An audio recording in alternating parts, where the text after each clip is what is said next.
Welcome, ladies and gentlemen, to Congregation Nachalas Yitzchak, Rabbi Oelbaum Shul, where tonight Chazaq is honored and privileged to host Rabbi Fishel Schachter.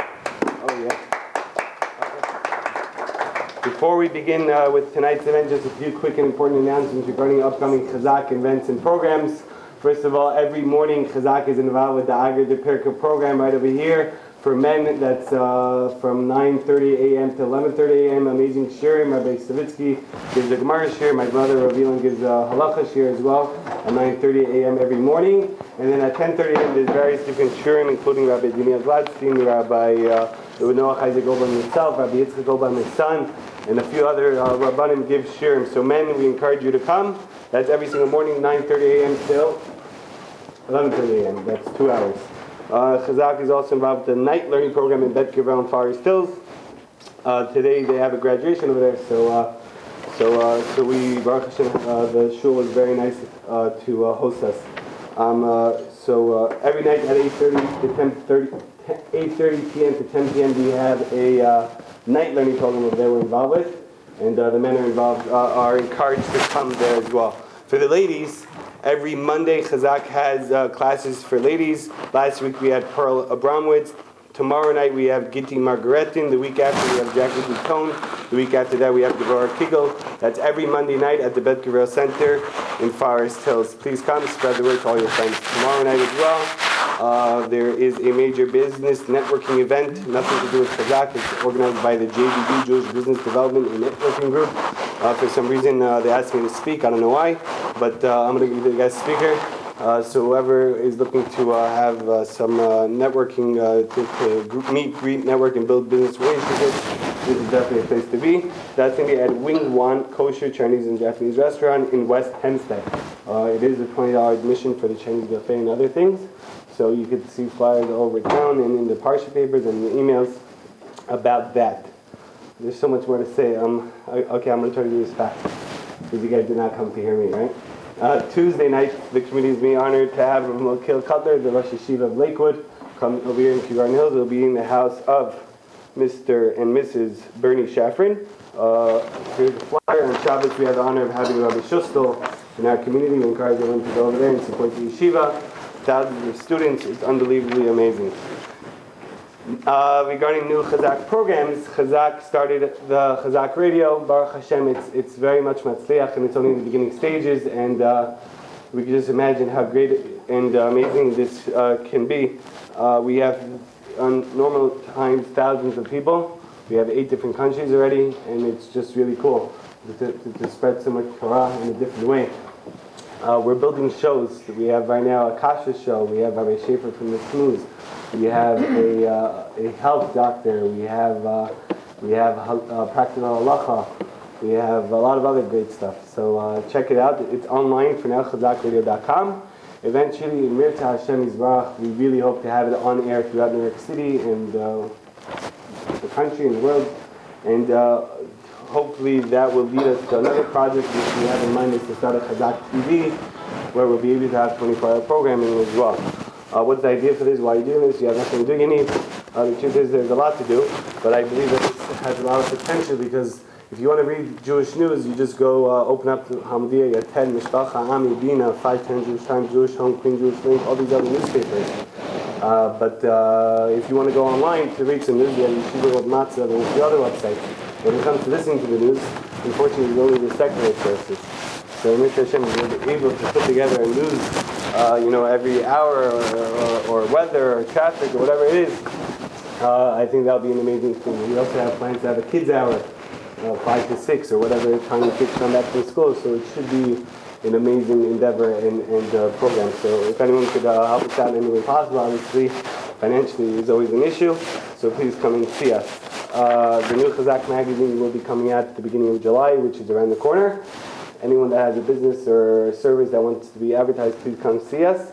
And eventually, hopefully September time, we want to start monthly magazine. As of right now, it's every other month. The next edition is July, August. The previous edition was May, June. But in September, we want to do it every month. So, Mirza Hashem, that's another plan we have. We did move to a new office, Baruch Hashem, 10 times the size of our old office.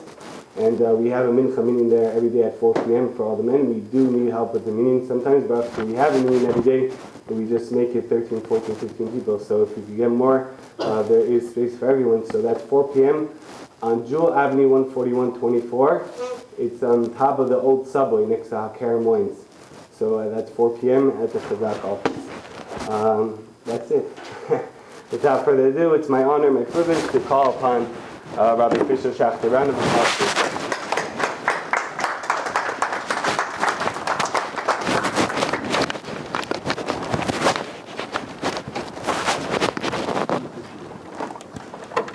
Okay, wow. It's almost humbling to come up after I've done all of that. Hope it's cheap. Hope it's good.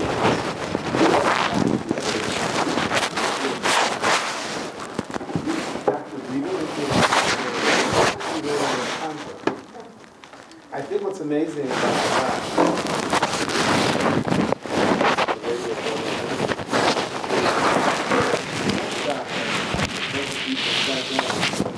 made a rational cheshbon, a rational calculation that somehow financially this is doable. Correct me if I'm wrong. I think that exactly the way it went was they sat down by a table before this organization started and they looked at their pocketbooks and looked at the manpower and said that every rational consultant in the world, every accountant, every business lawyer, any person in the world that would advise whether or not to engage this or whether it can possibly be a success said that you absolutely do not have, you may have the will, but you just have, shall we say, the values and sense you don't have the capacity to do this. You have to get off, and he said, fine, we're going anyway. In other words, what he said is, okay, so he says we have to do irrational, we'll do irrational.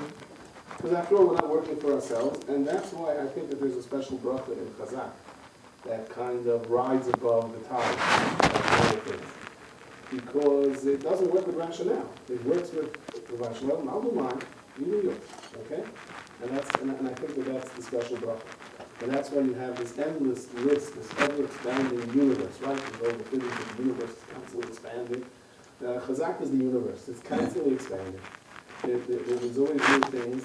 And the question is, it's opposite in the way the world works. It's do first and figure out how we're going to do it. And, you know, I think we ought to learn from that a little bit, because we live in a very rational world that sometimes kind of constricts us in certain ways. I'll give you kind of an example for this.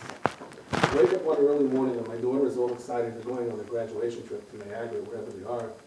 And she's preparing, and it's like 4 o'clock in the morning, I'm half asleep and half up. And she's boiling up water, and I said, what are you doing? She says she's making cappuccino.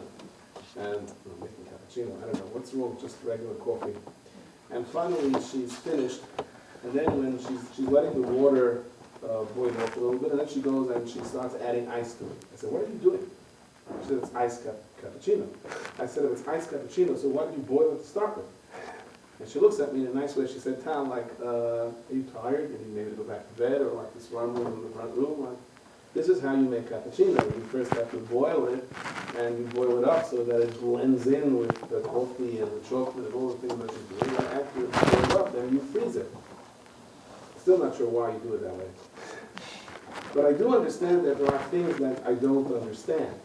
That sometimes in life we see a lot of contradictions. I wonder, Hashem, why are you doing this? Why are you doing this to us? Why do we have to go through so much heat to get to menuchas nefesh, to get to a point of tranquility? Why do I have to go through this? And maybe we ought to understand that there are many things that we don't understand. I've shared this story before in different venues, so I apologize if you've heard it. But I think it's an important kind of a haftamah, or forward to what I'd like to say. I was by a Chazaq Shabbos for children with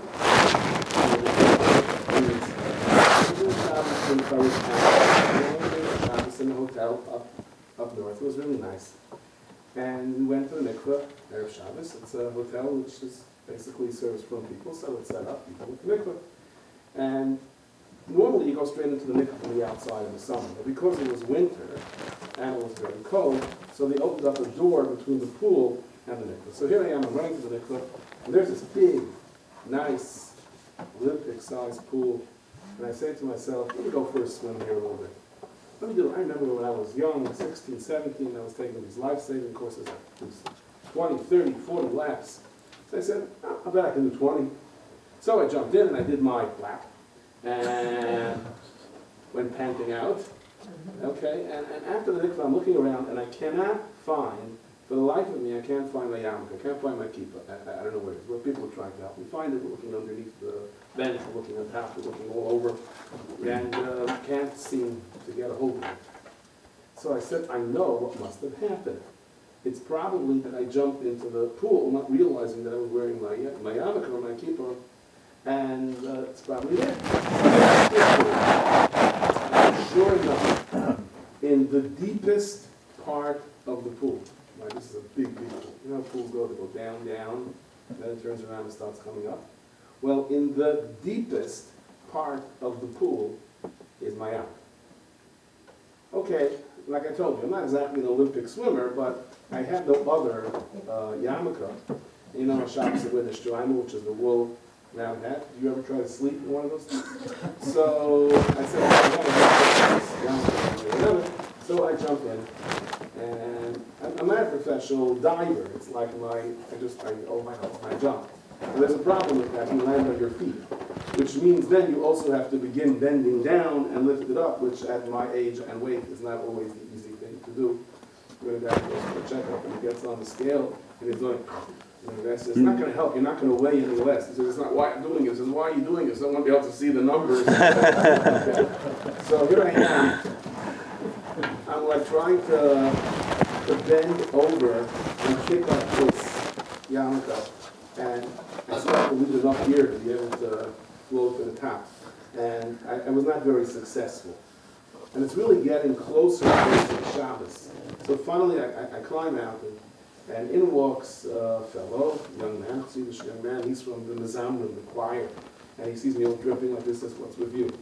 So I show him. He sees me on that little black, little thing all the way at the bottom of this big empty pool. He says, I'll get it, okay? And he takes off his silk robe and everything. And he dives in. He's somewhat younger and thinner, a little bit more loose than I am. Then he doesn't seem to be able to get a good catch on it, to be able to think. He keeps coming up. Meanwhile, it's really getting closer and closer to Shabbos. And finally, his boss comes in, like the head of the choir. He says, where are you? Come on. And he looks at him and he says, he looks at both of us with a dripping way. What are you doing? And what now? Another one of your stories? So we both point to the yarmulke. He goes, rolls his eyes, says, I'll get it, okay? It's like a minute before Shabbos, mind you. So he takes off his long white socks that I've seen him wear, and he takes it off, and he gets his, just take off the white vest, and this tzitzis. I always that's how people used to get dressed. I always said, if you want to see Yeridas Adoris, how our dress changed more modernly, and everyone used to be dressed in Siddish. We just dropped it. Look at the presidents. Really. Look, Kennedy was the last one who wore a hat. He took off his hat, right? And President Polk, he was the last one that had like this wide gargle, the wide belt that you see here. Really, Madison, he took off the white socks, the long white socks. And Jefferson, he took off the shaker, he took off the whip. So you see over the years how slowly it starts going. Okay, so he gets in, takes off the white socks, he goes diving in, and he's like really good at it. And he like swoops down, and he's about to pick it up, and finally he comes up and waiting for him. He's like, he doesn't have a laugh or cry like, and he goes, geniuses. He says, that's not a yarmulke, it's a cover to a drain pipe. Now, as you would understand, that it was in the deepest part of the pool. That's obviously the place where you put it in. So I said afterwards, I said, we're going to get up there to Shemayim after 120 years. We don't take anything with us, really. We don't even take a yarmulke with us. The great rich Rothschild left in his last will and testament to his Sava, they should bury him in his socks. And the Chevra Kadisha, the burial society, said that's against Allah. We can't do it. His son said, I listen to my father. He said, not in that world. Then we do what Allah is. Then there was a second Sava that he revealed. And over there, he writes that, I'm sure you did not bury me in my socks, because that's not the halacha. But the reason I left that Sava is because I wanted to show you that as rich and as powerful as he was owning the banking industry all over Europe, I could not even take a pair of socks with him. So just remember, don't oversight, don't overshoot what the emphasis down here is on this world. This is this Rothschild, Wolf Rothschild, who used to make for himself a new pair of tefillin every single day, and he would give yesterday's pair away to a poor person. All of his life he had a new pair of tefillin made for him. Okay. So, Lamaisa, what are we going to bring up the Shemayim after 120 years? If we can't even bring up Ariana. But the fact that we took the time off to jump into hot water to help someone else, that hot water, that comes up to Shemayim. And I want to try to explain that a little bit more. I had a Rabbi from the old school. He was a European, big Sabbath. He was like more piano belt, more on a different world. And kids would run out to play soccer, and he would say, "What's soccer? What do you do?" He said, "Well, explaining, it's so exciting." He says, "What's so exciting?" He says, "We kick the ball." He says, "So what's so exciting about kicking the ball?" So explain to him, you kick the ball into a net. So he said, "So what's so exciting about kicking the ball into the net?"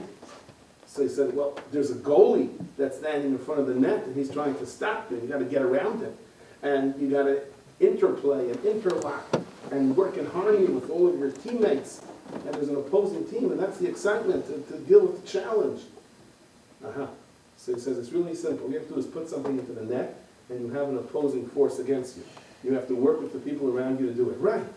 He goes, so that's the Yetzer Hara, isn't it? Isn't that our whole life? Do we try to do Torah and Mitzvah, so there are opposing forces against us?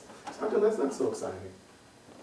So he says, well, unless you just don't put it into proper perspective. So we explained to him that, well, there's 50,000 in the real soccer games. You have 50, 60,000 people in the stands that are watching this and cheering it on. And in Europe, you have people that kill each other afterwards. They don't know how to do it. It's really exciting. So he said, how many Malachim and Shemayim are watching you to see if you can stand up to the challenges of life, the challenges, and he went on to say, little do we understand what was in for us at that age. Challenges of marriage, the challenges of life, of relationships, of money, it's all the same thing. It's as simple as putting the mitzvah, doing what you have to do into the net, and there's a whole team that's against it. How can we not? Why don't we enjoy the game of life? Why do you have to run and watch someone else do it? Shinobi Rav once said they passed by a play, theater, and on the sign there was a thing that said the corporate. And there was a long line of people. And sitting in front, and there was an old guy collecting, they kept shooing it away. So he said, I don't understand, people are paying so much money and they're standing in line to watch a fake corporate. There's a real one. Why do we get so excited about something that's on stage? Unless we don't want to deal with the soccer game of our life. We don't want to deal with the forces that are really stopping us from enjoying things in our life. It's much easier to watch someone else's, perhaps. So again, let's try to put this a little bit into perspective. Why can't life be simple? Why can't it be easy? How many times have you asked yourself the question, why can't I wake up in the morning and everything goes my way? Did you ever have one day where everything really, really goes your way? And every little thing falls into place? No, there's always something, right? Well, that something, the etzem, is the essence of life. It's the reason that we're down here on this world. If not for that little something, then the malachim wouldn't be interested in us. It's the challenge that gives us existence. Let me try to back up a little bit more. When were you and I created? We were created, Sheishes Yimei Bereshis. We were created on the first day of creation. That's what all the neshamas were created. And where were we sent to? We were sent to this beautiful little waiting room. So geschmack, a waiting room. Like a waiting room of a dentist. There's fish. Then there's, videos for the kids to watch and kiddie toys. And the kid is so excited until one day we're called in. Come, your turn. And the kid also gets an idea like, well, what is this, some kind of a trick? And you gently bring him in to the dentist chair. And he sits on and the dentist says, hey, you want to have some fun? It goes up and down. but you're looking at this guy with the white coat and you're saying, he's not so sure. I mean, the fish tank, can I just stay in the waiting room? Then all of a sudden the dentist takes out a bunch of clean food. And all of a sudden the kid, the next thing you know, is really bad.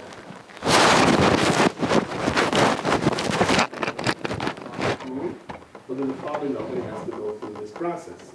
And part of the process is to make things as comfortable for him as possible to start with, and then it has to continue. So, Derech Hashem says that Olam Haba, the world to come, when we say Gan Eden or heaven, it's actually divided into three. There's what's called this waiting room, and that's where the Neshamas are, and the Neshamas are Pashut, enjoying life. It's like a waiting room, it's so beautiful. And then comes the world, which is after this world, the Day of Judgment, which is after we spend our time down here on this world. And from there it goes on to phase 3, which is the Olam Hakhiyah, the world of Chiyas HaMesim, where Hashem begins to refine things for what's going to be in a world which is going to be very different than this world, the world where Olam Haba, the world above there and the world down here, begins to merge. Now, just like this kid in the waiting room, when the doctor comes in, or the receptionist comes in and says, no, all of a sudden there's this chill that goes down your spine. So the neshamas, meaning you and me, and we're sitting and we're enjoying it so much, and we are so comfortable. It is so geschmack in this wonderful little world that Hashem has created for us. And suddenly a malach comes and says, you, me? You. Me? Yes. But why are you calling me? Because right now, you are going to be born. Born? No! Greater, says the Medrash, greater than the fear of death is the fear of being born. Because the fear of death is essentially the fear of the unknown. The fear of being born, this neshama knows what's at stake if he doesn't rise to the challenges that's down here on this world. And the neshama says, please don't do it to me. No. We say, sorry, pal. And the neshama is literally dragged, kicking and screaming, so to speak. Of course, that's a figure of speech. And says, you don't have a choice. You're going to have to be born, whether you like it or not. The neshama is so distraught, the soul is so distraught that he's going to have to do this, that in Shemayim, what they do is, they say, you know what, we're going to give you a tour of what's coming. Okay? Because the concept of time is very different in Shemayim than it is down here.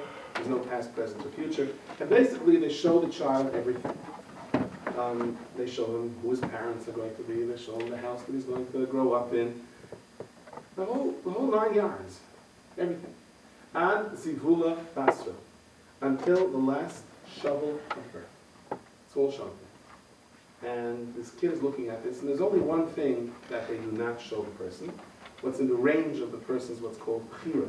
It's in the range of the person's free choice. I'm going to be a tzaddik or a rasha, hakol b'dei shemayim, chutz me'yirah shemayim, that is up to you. And we're clearly, it's told to us what our challenges in life are going to be, and it's very, very clearly defined. And afterwards, we kind of accept the mission. We don't like it, but we kind of accept the mission. We come down, as a matter of fact, the Kedushas lady says, by a chuppah, women cry. Why do women cry by a chuppah?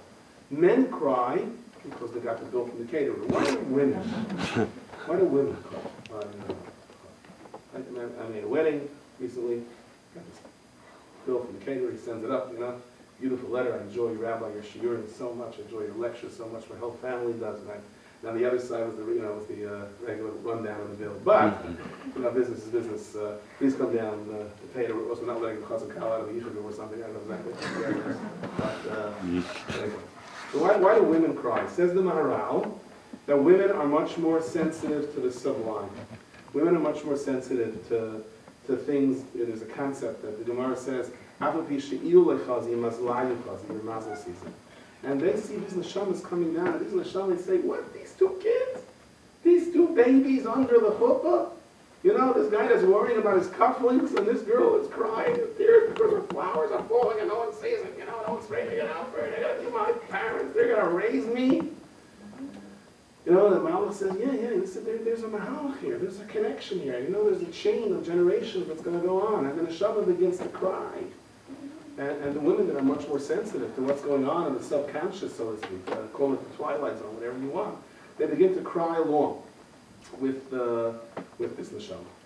Now after the neshama gets the tour, the whole tour of this world, says Rabbi B'chaya, that Hashem says, okay, so you see what your mission is down here? Yeah, kind of. Okay, I need you to sign off on it. I should sign off on it? That's right, I need you to sign off on it. Okay. I sign off on it. You see your role? You see your script? You see my role? I see my script. Ready to go? Ready to go. Okay, bye. You're going down there. After 120 years, we come up there and we say, Hashem, you know what I went through? You know what I went through in this world? How could you? No, relax. I showed this to you beforehand. There were no surprises. It was all there, ready to go. What's your problem? It was all done. So, really, what happens in the course of our lives is not surprising. You know, I remember when I was teaching, I first started teaching 8th grade. I don't know how many of you ever taught 8th grade, but it's not, it can be quite an experience. The kids are not old yet, they're not young yet. I remember I had a fellow over by my house for Shabbos, and he was trying to impress the kids. He said he went bungee jumping, and he went mountain climbing, and I don't know, whale hunting, and shark fighting or something. And I'm just sitting there and looking at me. He goes, "You're not impressed?" I said, "I taught 8th grade for 20 years. All of that kills me."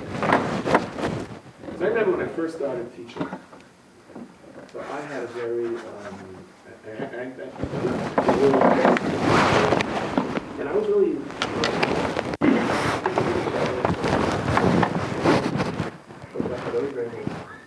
and let's say we'll call him Yitzi. And Yitzi drove me mad, my friend.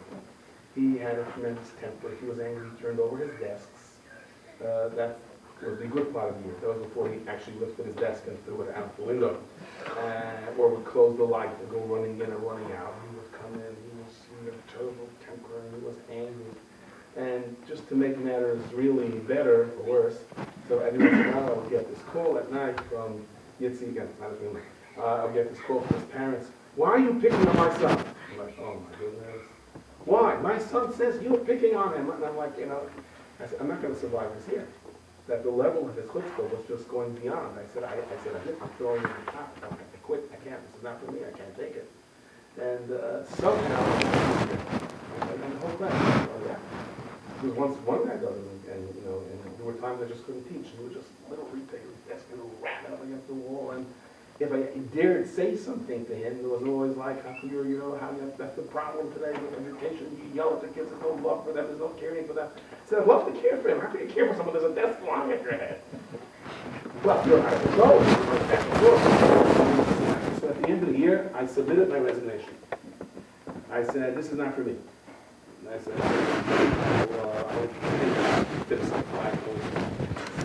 less dangerous.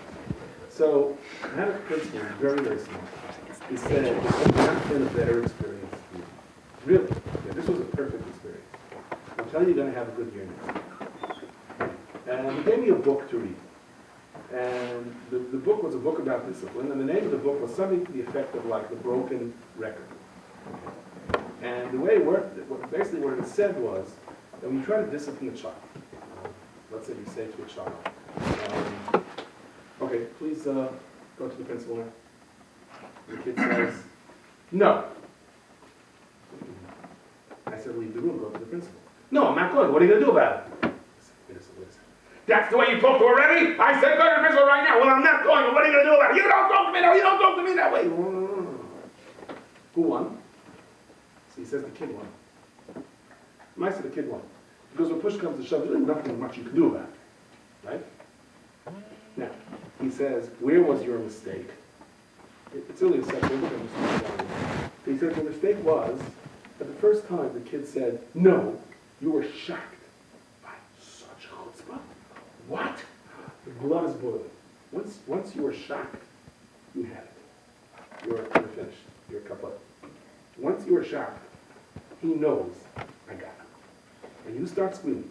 And he is emboldened to come back with more chutzpah and more resistance. And you're getting even more angry. And your face is getting redder and redder. His face is not getting that red. Your blood pressure is soaring up. He wins.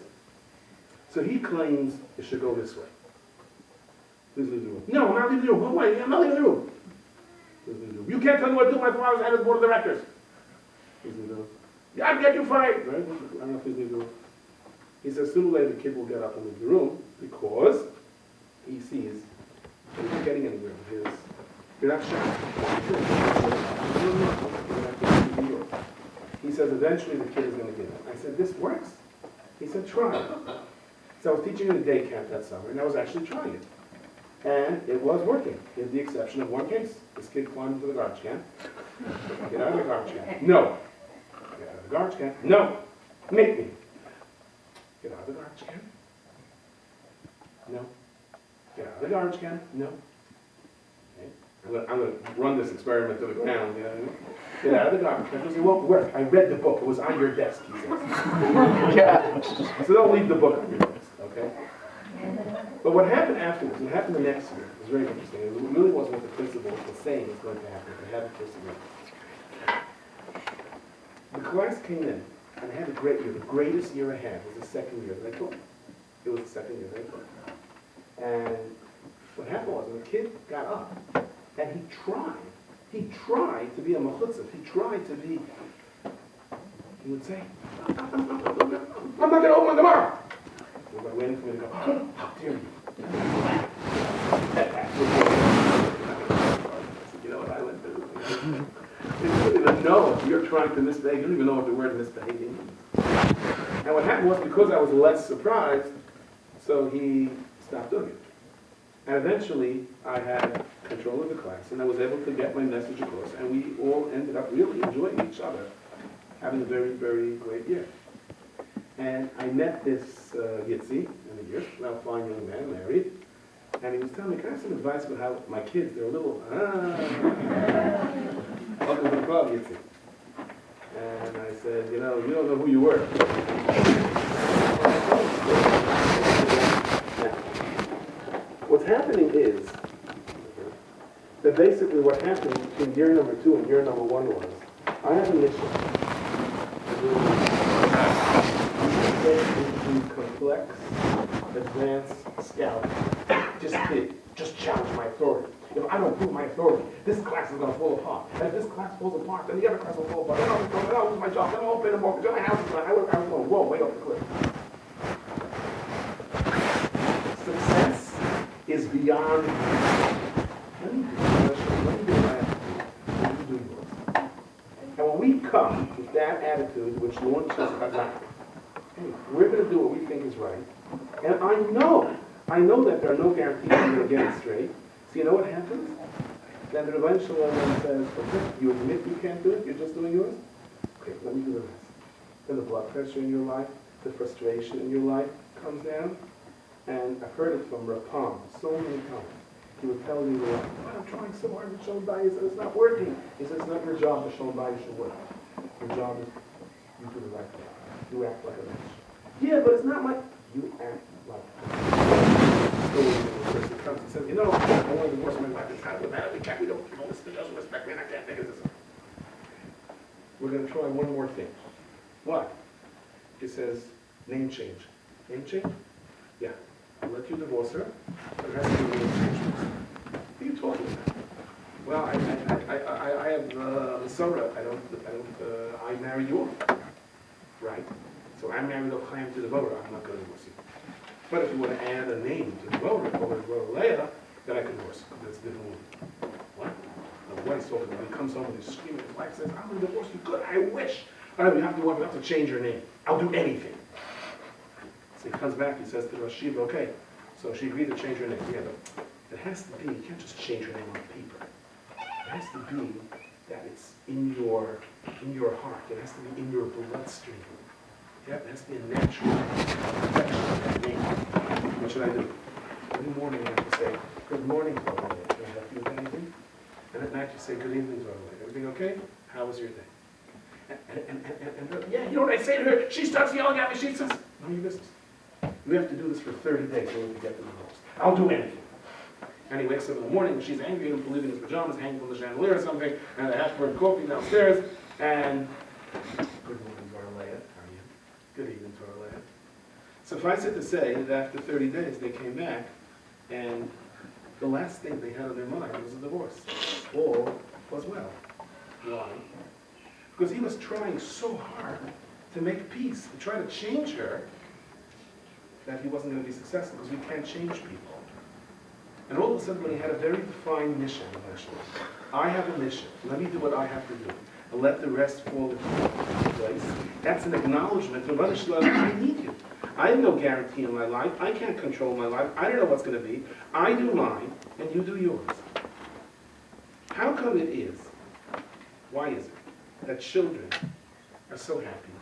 Children smile. When they're happy, they're happy. Not always happy, but when they're happy, it's a genuine smile. And a kid, you just look at him and smile, and he giggles. When a grown-up would do that, you would think, what do you want? What do you get? How come we're not just happy for the sake of being happy? Why don't we do that? Why don't we have happy grown-ups? We're happy when we're frightened, and all of a sudden there's a fright. Right? You get a letter from the IRS. Oh no. And it comes Shabbos morning. If you have a whole day Shabbos, oh no, you open it up and your hand is goes. We have reviewed your tax return and you are due a refund of $1.15. Huh. You want to party, you're dancing around the pit. Why are we only happy when we're exposed to fear? And then there's, the reason for fear has been taken. We were challenged. The challenge has been taken away. Then we experience genuine simcha. What about simcha just for the sake of simcha? What about simcha just for the sake of joy? Just for the sake of being happy? How come kids have that? But we don't have that. I had a friend. I want to check something. You know, the doctor says it's probably nothing, right? 3 weeks of sleeplessness. Finally, he comes to the doctor to get the results. The doctor's doing that back and away. The doctor's looking. The doctor got the results. Goes, yeah. Everything okay? Oh, Doc, what is it? Doctor, what is it? What? Tell me, quiet. Tell me, what is it? What is going on here? He's like that. He's writing his still. He's writing his will and testament. He's hearing, saying goodbye to his children. He's imagining where he could appoint the, speak by his funeral, and it's all over. And that was the doctor says. This program, it keeps crashing on me. You realize that I interpreted your as, what's with my blood test result? Oh, it's fun. You realize what you did to me? You realize what you just did to me? He says, well, I'm not a psychiatrist. I'm an internist. He said, maybe you're not a psychiatrist, maybe you need one. And he walked out. So he said he came home, he hugged his children, he kissed them, and he hugged them. He was so happy, there was such genuine happiness in his life. Why do we have to go through fear? I told it to someone, a friend of mine, who was a physician, and he told me, when he calls people for the results of tests. So he says, hi, everything is okay, this is Dr. So-and-so. I said, why should I say this is Dr. So-and-so? The guy stands there waiting for judgment. Why? Why cause a person a mashu more pain than necessary? And by the way, this is something we're held accountable. It's one of the reasons we're sent down here in this world, to be a support to those that are around us. There's a lot of talk about gossip and Lashon Hara and the terrible ills of Lashon Hara and itself. That's kind of thing. The Zohar Kodesh says tantamount, equal to the severity of Lashon Hara is if you have an opportunity to tell somebody something that's going to make that person at ease. And you don't because you're just not in the mood, that is equally as the controversial. And one of the greatest, and when you do have the schos, you do have an opportunity to tell someone to make that person feel somewhat at ease. So the Zohar Kodesh says it is imbued within you the spirit of Eliyahu.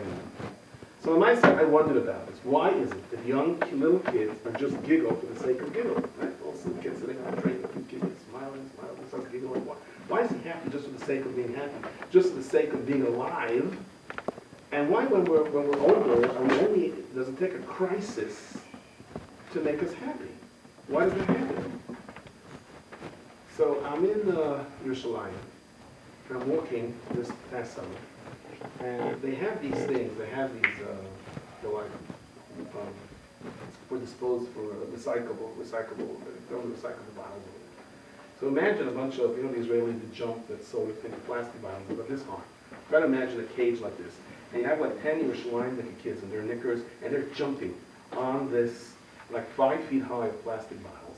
And you hear the snack crackle pop, and they're laughing. And every once in a while there's a spritz that comes flying up through the air, and some guy passing by, and the kids are giggling and laughing. He's not worried that in 5 minutes he's going to get home. His mother sees all this red gook on his 6th generation hand-me-downs, what he's going to get. And he doesn't even thinking about that when he walks into, ever see the Yerushalayim houses in Meir Sharon, what they look like? You've been inside some. I remember when I was in yeshiva, we go meet this some in a different world. So small. The girls and boys would sleep in shifts. They would literally wrap like a plywood down that was on a piano hinge on the wall. And that's how they would sleep. And these kids were so happy. They were just such happy kids. The mother used to slim like a chicken. She would pieces, prime it like a piece by piece, like you would do at a steak. That's how little it was. These kids were so happy. The ones felt so bad. They had these piles and piles of dishes in an ancient sink. And with the last meal before we left back to America, we went and bought her a whole case of plastic dishes. And we came back, and she's back to the farm. She's back to the washing with piles and piles of glass. And well, Mrs. So-and-so, why did you use the plastic? She said it was too hard to wash. Like the concept of taking something and just throwing it out, there was a certain appreciation to the things that they had. So I'm saying to these kids, why are these kids happy? Look at them giggling. Look at them jumping. I tell you, I was tempted to jump in with them. And the only problem was the kids were jumping on the bottles with snack, crackle, pop. And I knew if I jumped in, it's going to be snack, crackle, crunch, and it'll be the end of the game. So I should have a fun or something. But my feeling was like, why are they so happy? Then I looked at a kid. I said, is that kid? Is that kid? I said, Marhaba, is that you? And he looks at us, what's do? And he jumps out and he comes running over. And who's this kid? This kid, I know for a fact, has been in America with his father for many, many months for treatments. He was going through a very hard time and a lot of setbacks. And while his father was here with this kid, the father was diagnosed. And my friend tells me he's sitting in the hospital and the father is laying there. And the doctor comes in and he's taking down the information. And my friend who's translating says, no, he has a son up there on the 9th floor. The same diagnosis. And this doctor, he grabs his clipboard. I guess, frustration just got to him. And he slams it down. And he says, why does God do this? And his father gets up from the bed, this Yerushalayim Yitzchak, and the IV is clunking along, and he points at him and he says, I'll tell you why.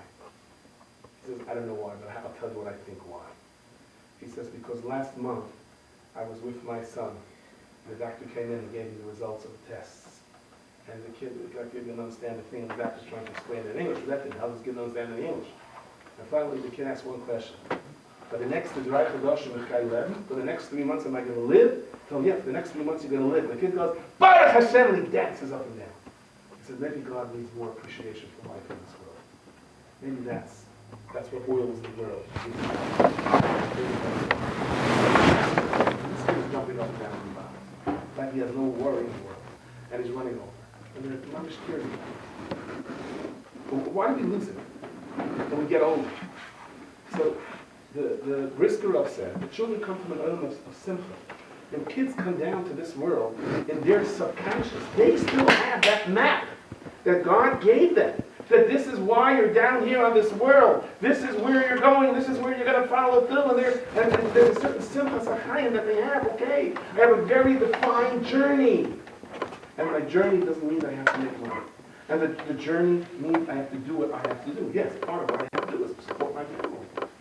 Part of what I have to do is try to discipline the people around me. But he looks at the world very differently. He looks at a Shalom Bayis crisis, not how can I change her or how can I change him. He just says, I just have to make sure to say good morning with a big smile and sincerely mean it. You look at the world differently if you know that it's defined by a mission. You get older, it begins to wear off. So, I walk into a shul in the morning, and it's like, we have a whole itinerary planned. Rome, it's very well, big day. And the cat is supposed to leave at 5 o'clock in the morning on davening the secret, which is morning when sunrise is supposed to come up. And there's a Russian Yid there, and he's saying this long Kaddish. He's saying it's like long Kaddish, you know. I'm not sure it's like, and I'm like, he eyes me. Finally he finishes, he stops everybody, he says another mission, another Kaddish, like CPR, you know, left, right. And I'm about to leave, he called me over. He says, young man, come here. Oh. He says, you don't like my Kaddish? You notice my lack of patience.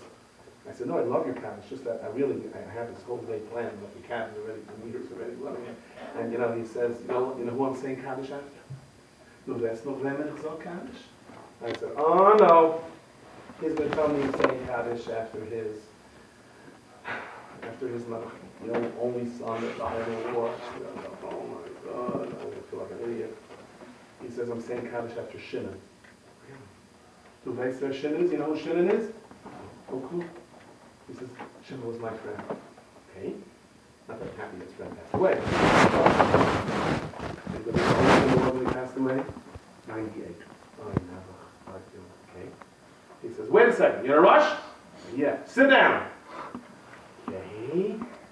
He says to me, tell me. He says, you eat kosher? That's right. He said, you ate kosher by Stalin? No, I did not eat kosher by Stalin, no.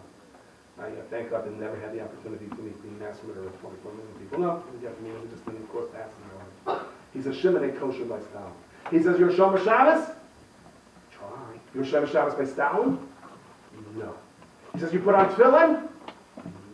Try.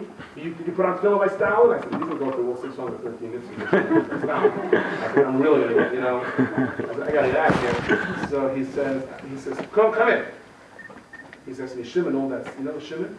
Shimon and Jekami just took little kids together and taught them that there's a creator on this world, there's a Messiah, there's a chain, and we each have a task on this world. His hand is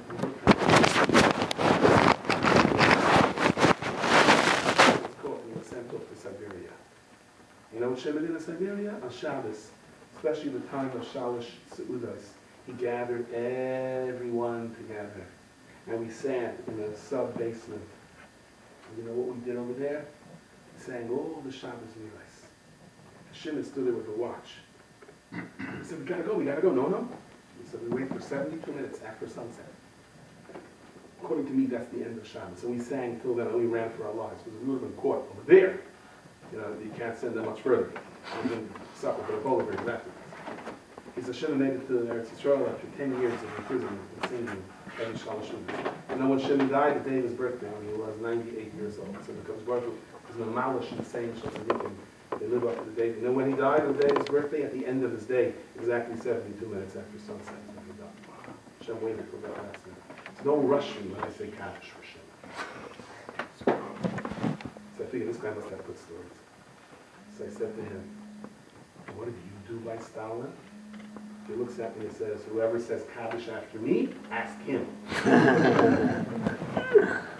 So well, I'm sitting there, I'm trying to take in what I just heard. And I watch this man, he walks out to the porch, and he lifts his hands and he says, Boker Tov, all of Yerushalayim, Boker Tov, Kol HaYehudim. Everyone's so happy. Everyone is like jumping up and down. And that's what it sounded like. So he must have an audience of thousands of people. I don't know, must have followers. And I run outside, and the only thing you see is some Jerusalem cats walking around. Who is he talking to? And all of a sudden, the thought occurred to me. Hey, he has the happiness of those kids. Good morning, everybody. What a beautiful day. Wake up. Why are you all still sleeping? I said, he has that joy in his heart. Why? Because he stood up to the challenges in his life. He stood up to the challenges in his life and he said, listen, where life I don't know. Only one God knows. Only one God knows. Tonight is the yard side of the Yisachar Doiv of Rodgers, the great Hasidic masters, the Talmud of Moshe Levi from Islam, the great seer of Oelbaum. Lived a life of tremendous poverty. He always encouraged his wife and told her, whatever Riki is, whatever is hers. And he would sometimes fast on Yom Kippur as well as before Yom Kippur and the day after Yom Kippur. Reminds me of a friend of mine who could have used losing a few pounds, shall we say. And he wasn't feeling well, and we were in camp, and I went to the doctor together. I sat down on the seat, the whole seat almost caved in. He was waiting. He comes in, the doctor comes in, and then he said, okay, you're fine. He says, doctor, can I fast for Tisha B'Av? He says, yeah, and the day before Tisha B'Av, and the day after Tisha B'Av, and the day afterwards wouldn't hurt you either. He said. So, but the Yisrael Doi fasted on the day before Yom Kippur, the day after. Came close to his wife, not knowing to her husband, sold her one of her articles of jewelry and brought potatoes. And she brought it into the sukkah, and the sukkah Doi sat down for those potatoes, and he started eating them. He closed his eyes for a moment.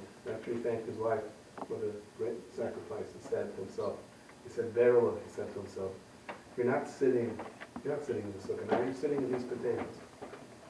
And he picked up the potatoes and ran to a poor family next door and said, here, these are extra. Have them. Came back to his house. The sukkah there was going to be a tremendous balmoifis. I guess that comes along with giving up potatoes. And they say once he would pronounce it, get there, get up. And so it was the legend. And once he was walking on the road with a wagon, there was something laying in the wagon, and some person would take him to the doctor. And he said, can you give me a ride? He says, I can't. You can't. Why? There's only one person. There's a guy laying here. And he picks up the whole wagon. So he said, tell him to get up. He said, he can't get up. Get up. And the guy just gets up and sits down straight. They said, wow. And he climbs on. And the person said, you see, I just by being on the way to the doctor, I was already healed. So he said, you didn't get it. That this was the bracha of the tzaddik telling to get up. You know, our life is so full of bracha. You miss it. It's very, very easy for us to miss it. I was by coming here today. I was by Achnasa Seder Torah for a little boy that passed away a couple of years ago. He was 5 or 6 years old. And I'm watching the parents dance this Seder Torah. And I said, you know, there's only one Klal Yisrael that can do this. God takes a kid and he gives him back a Seder Torah for him. And maybe because it's a belief in our inner heart. We need to believe in our inner heart that there's a map of our lives.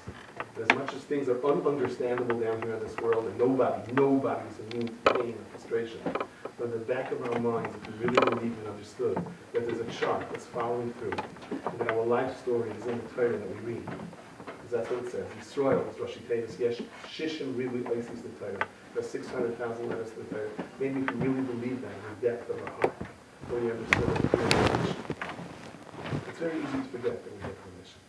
We can lose it. It's lost on many of us in many, many different ways. The fact that, you know, you've taken the time off to come here tonight, a lot of things you can do.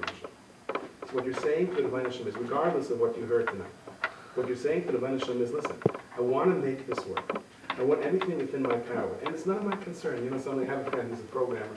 So he said there was a convention of programmers. They all got together. And somebody said, you know how your colleagues write programs, right? They all shook their heads. He says, imagine you were sitting on a plane, and I told you this plane is flying on a program that your friend wrote. What would you do? Everyone said, get off.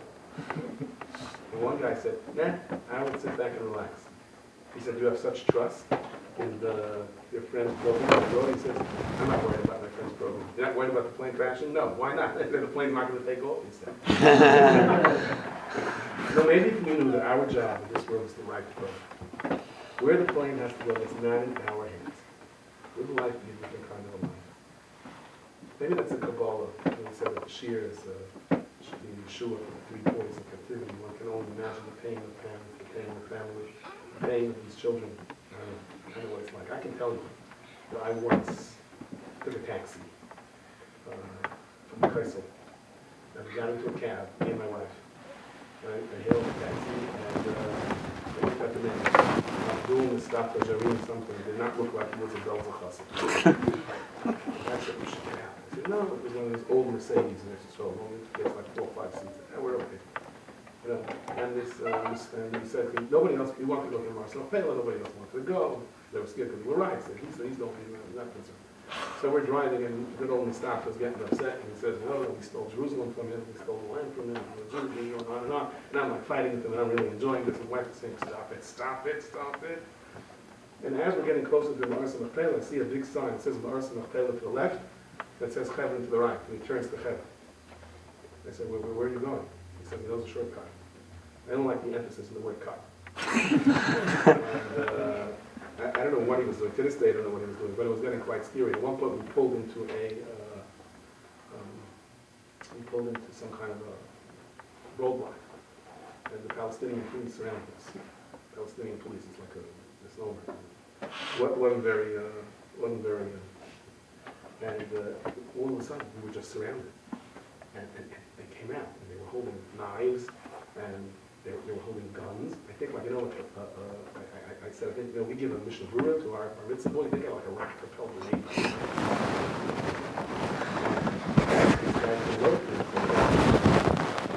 I'm telling you now, trust me, I was not so, I wasn't laughing then. And I said, no. He says, I said to him, he says, get out. And the wife says, he's holding a gun. I said, I see it. He said, I want to speak to your supervisor. That's what you think you're in the Motor Vehicles Bureau now? Supervisor, what do you want to speak to? What do you want to speak to? I want to speak to your supervisor. There's an amazing kayak for the person who does that. And he goes, what? No, he didn't know the word supervisor was there. I said, you're a katzin. He wants to speak to the katzin. He wants the katzin. No, he wants the katzin. He wants the katzin. And I'm like, we're sitting there. There weren't even cell phones before cell. And this van pulls up, blackened windows. This guy gets out, big guy, turtleneck shirt. Also his guns, very properly explained. He comes in and he goes, you called me? I said, yeah. I said, why am I here? He goes, let me see your passport. I show him my passport. He goes, who are you? Because you never heard my shiur, you never heard me, I'll give you 2 smacks. I tell him, well, yeah. So he tells me that. He starts screaming at me, and he says, you a spy? I said, I don't believe this. I tell my wife. She says, if I would say this is a story, no one's going to believe me. She said, like, you're worried about story. Will we ever say this story? I said, no, I'm not a spy. This driver took me up the movies, and we turned around and told him to take us back to Yerushalayim. He says, get out of the car. So I said, I'm warning you. He says, I work for the American government, and you're making a big mistake. He says, I was going to do this, because I once said it in a story, and my wife came and said, don't dare. I was going to say, I work for Social Security. And I pull up my Social Security card. And I told him that, but I have an uncle who's a senator, he's head of the Foreign Relations Committee, and there's going to be consequences over here. He didn't know what I was talking about, but he looked a little, I don't know if he was in the mood. And there was a lot of back and forth. He said, so where were you going? So I said, Ma'aras HaMachpelah. I didn't know you're not supposed to say Ma'aras HaMachpelah. They call it the Tulma, whatever. And they went wild. They were screaming, they were like laughing at Ma'aras HaMachpelah. I felt like the Yitzi in the class, but finally met someone who was more threatening. I really thought it was over. And finally, for whatever reason, he ordered the driver, he escorted us back to a checkpoint. And I was telling the Israeli soldiers later what happened, and about my big chachma. They said, wasn't your chachma? I said, probably the guy who's a resident of East Jerusalem. They don't want to get him in trouble. He was an Israeli citizen. Thanks. And also, when we got to the main road, he says, you want to go back to Gola? I said, no, I'll go to Ma'aras HaMachpelah. Well, let me tell you something. Considering that story that was all about 15 minutes, consider the fright that was there. Consider the 15-year-old kid, 16-year-old kid. Only one bunch of what's going on. It's beyond our imagination. Unless we kind of believe there's a plan to this world, and the outcome means we have to do ours. I think we have to stop and think about life, and reevaluate life altogether, and say, eventually, Lord, please give them back the gift of life. And maybe our promise should be, we'll give to you eventually. We'll appreciate the gift of ours. Thank you very much.